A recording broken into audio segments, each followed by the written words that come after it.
السلام علیکم ورحمۃ اللہ وبرکاتہ۔ تابوت سکینہ کیا ہے؟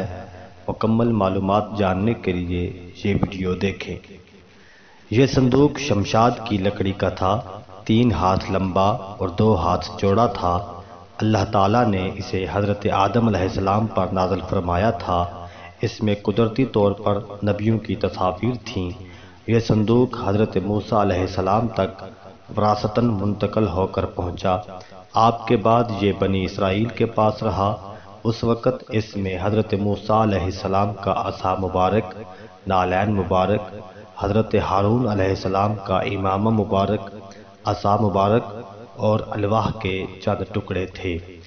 بنی اسرائیل اس صندوق کو، جس میں تبرکات تھے، لڑائی کے وقت بڑے ادب سے اپنے آگے رکھتے تھے اور ان کو اس کی برکت سے فتح حاصل ہوتی تھی۔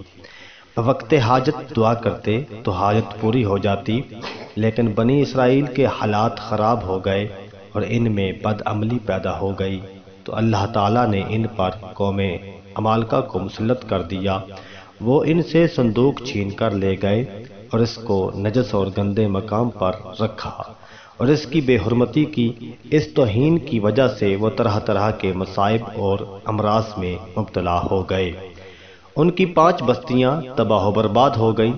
جب وہ بہت زیادہ پریشان ہوئے تو بنی اسرائیل کی ایک عورت نے، جوان جو ان کے پاس تھی، کہا، اگر اپنی سلامتی چاہتے ہو تو اس صندوق کو اپنے ہاں سے نکال دو۔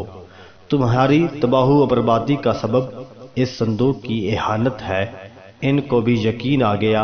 آخر انہوں نے اس صندوق کو ایک بیل گاڑی پر رکھا اور 2 شریر اور سرکش بیل جوت کر ان کو چھوڑ دیا۔ فرشتوں کے ذریعے یہ بیل گاڑی کالوت بادشاہ کے پاس آئی، جو اس کی بادشاہی کی نشانی ثابت ہوئی۔ ان تبرکات کی برکت اور وسیلے سے طالوت کو جنگ میں فتح حاصل ہوئی۔